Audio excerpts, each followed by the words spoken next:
Good morning, friends. Today I am talking about what is crime. Myself Prabhat Kumar and you are watching Palkhiwala YouTube channel. सबसे पहले हम बात करेंगे अपराध क्या है. What is crime? The act that is forbidden or prohibited by law called crime. वो सभी प्रकार के कृत्य, वो सभी प्रकार के कार्य जिसको लॉ ने, जिसको कानून ने प्रतिबंधित किया, वो सभी क्राइम है. What are the essential elements of crime? This is very important. What are the essential elements of crime? The first element of crime is human being and person. Person और ह्यूमन बीइंग. ह्यूमन बीइंग कोई individual हो सकता है, person यानी सीधा हम person ले सकते हैं. First element means person. Person is also defined in IPC. कोई कोऑपरेटिव सोसाइटी हो सकती है, कोई कंपनी हो सकती है, कोई इंडिविजुअल हो सकता है, वो सभी होंगे. ठीक है, तो वो पहला पर्सन होना आवश्यक है.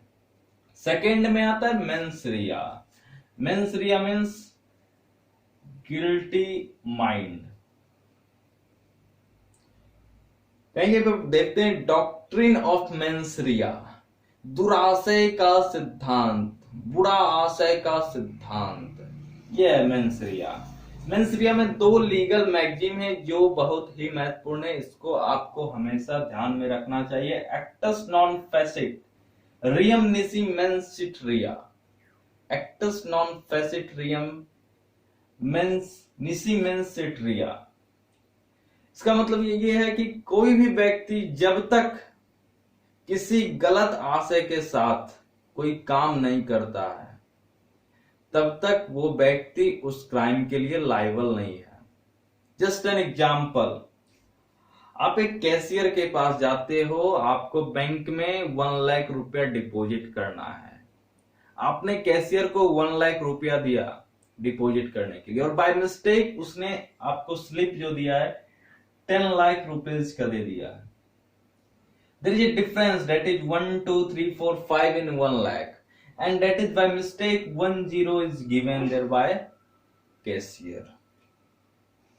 अब क्या होगा, ये बाय मिस्टेक हुआ है, कैशियर की इंटेंशन नहीं थी कि वो ऐसा करे, तो इसलिए वो कैशियर इस क्राइम के लिए लायबल नहीं होगा. ये इस लीगल मैगजीन का मतलब है. सेकेंड है एक्टस में इन विटो फैक्टस नॉन मेंस एक्टस. किसी ने गलत कार्य किया है, पूर्ण रूप से गलत कार्य किया, वो जान रहा है, उसे पूरा मालूम है कि लॉ ने इसे प्रोहिबिट किया है,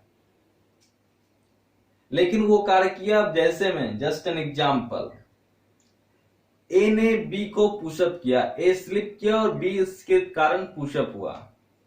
बी वहीं पर फॉल डाउन होता है, उसके हेड में चोट लगती है और वो वहीं पर उसकी डेथ हो जाती है.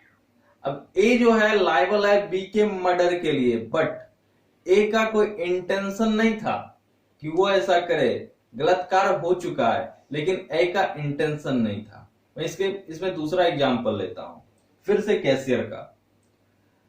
अब एक डकैत की टीम पूरी प्रिपरेशन के साथ बैंक में जाती है. कैशियर के हेड पे गन पॉइंट के सामने कैशियर रहता है और उससे कहती है कि आपके पास जितने भी कैश हैं इस बैग में डालो. अब कैशियर जान रहा है ये काम गलत है, लेकिन कैशियर वो काम करता है उसका विदाउट अगेंस्ट देयर विल. तो इसलिए that cashier is not liable for that crime. वो गलत कार्य है लेकिन कैशियर उसके लिए जिम्मेदार नहीं है. तो ये इस लीगल मैगजीन का मतलब हुआ, यानी गिल्टी माइंड दोनों में से कहीं नहीं है. ठीक है, और जब तक गिल्टी माइंड नहीं है तब तक किसी भी क्राइम के लिए किसी को हम लायबल नहीं कर सकते हैं. ठीक है. तीसरा है एक्टस रियस. अब ये दो बातें भी रहेंगे, पर्सन भी रहेंगे, मेंस रिया भी रहेगा. गिल्टी माइंड मन है, इसमें बहुत तरह की बातें आते रहती हैं. मन क्या, किसी को ठोक देने का, चलो भाई आज आतंकवादी को मारना है, कोई इशू नहीं है. आपका मन करेगा, आपका मन इतना फास्ट चलता है कि 1 सेकंड में दुनिया का 3 चक्कर लगा सकता है. पूरे दुनिया को, वर्ल्ड का 3 चक्कर लगा सके, इतना तेज मन चलता है 1 सेकंड में. तो एक्ट सीरियस है, आपने कुछ अगर एक्ट नहीं किया है तब तक भी आपको उस क्राइम के लिए लायबल नहीं माना जाएगा। आपने सोचा किसी का मर्डर करना, आपने कुछ एक्ट नहीं किया, कोई प्रिपरेशन नहीं किया, तो आपको उस एक्ट के लिए, उस क्राइम के लिए आपको लायबल नहीं माना जाएगा। आपको एक्ट करना होगा। आपने एक्ट भी कर दिया है और एक्ट के कारण इंजूरी नहीं हुआ, आपने उस जगह पे एक्ट किया जहां पे कुछ था ही नहीं, ना सोसाइटी थी, ना पीपुल थी, ना एनिमल था, ना आपको किसी ने देखा, ना जाना, कोई पहचान, कुछ नहीं था, दूर दूर तक कुछ नहीं है, तो किसी को इंजूरी भी नहीं हुई, तो आप उसके लिए भी लायबल नहीं होगे। जैसे अगर आप किसी सोसाइटी में जाकर एक गन फायर करते हैं तो आपको माना जाएगा कि आप इस चीज को, जो आपने काम किया है, वो अपराध की श्रेणी में है, वो क्राइम की कैटेगरी में आता है। लेकिन आपने ऐसे जगह पे काम किया जहां दूर दूर तक 10, 20, 25 किलोमीटर तक कोई लोग नहीं रहते, आपने वहां किया, आपको कोई नहीं देखा, तो है वो भी क्राइम ही, लेकिन आपको यहां पर किसी ने देखा नहीं, तो आप बच जाओगे आसानी से। तो ये भी जरूरी है कि कोई इंजरी होना चाहिए, किसी को आहत होना चाहिए, तो इंजरी भी है। अब किसी किसी में, जैसे आप मर्डर की प्रिपरेशन कर रहे हो, डकैती की प्रिपरेशन कर रहे हो, तो इस समय भी अगर प्रिपरेशन के समय अगर पब्लिक सर्वेंट आपको अरेस्ट कर लेती है, प्रिपरेशन का पूरा पूरा जो इन्वेस्टिगेशन के दौरान वो मिल जाता है, तो आप ये माने जाओगे कि आपने वो क्राइम किया, वही चार्ज आप पे चलेगी। जैसा कि मैंने इसमें बताया कि ए ने बी को पुशअप किया और बी वहीं पर उसकी डेथ हो गई, तो ए पर जो चार्ज चलेगा वो मर्डर का चलेगा, लेकिन बाद में जब हो गए तब मालूम चलेगा कि इंटेंशन नहीं था ए का, क्योंकि ए ने स्लिप किया, बी पुशअप हुआ और उसके कारण उसकी डेथ हुई। सो ए इज नॉट लायबल फॉर बीज मर्डर।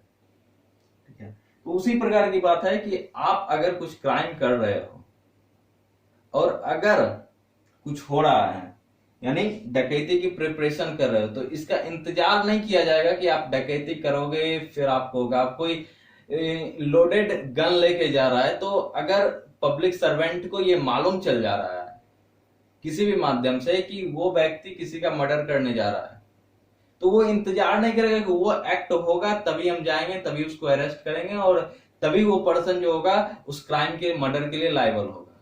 उससे पहले भी अगर उसे अरेस्ट कर लेती है तो उसे उसी मर्डर के चार्ज, अटेम्प्ट टू मर्डर वहां पे हो जाएगा। अटेम्प्ट टू मर्डर, ये प्रिपरेशन कर रहे थे तो उसके तहत चार्ज आएगा। तो कभी कभी पे ये दो बातें भी रहती हैं, तो उसे क्राइम मान लिया जाता है विदाउट एक्ट। सिर्फ आप प्रिपरेशन कर रहे हो, डकैती का, थेफ्ट का, किसी चीज की प्रिपरेशन कर रहे हो और पब्लिक सर्वेंट ने ये आपको पकड़ लिया, अरेस्ट कर लिया है, तो आपको माना जाएगा कि you are liable for that crime. तो आज इस ब्रीफ लेक्चर वीडियो में यही था कि आपने सीखा what is crime, what are the essential elements of crime. अगर आपको किसी और टॉपिक पे वीडियो चाहिए तो हमारे कमेंट बॉक्स में जाइए, लिखिए, और इस प्रकार की और जो महत्वपूर्ण टॉपिक होगी उसका वीडियो मैं आपके साथ शेयर करता रहूंगा। और पूरा वीडियो देखने के लिए आपको बहुत बहुत धन्यवाद।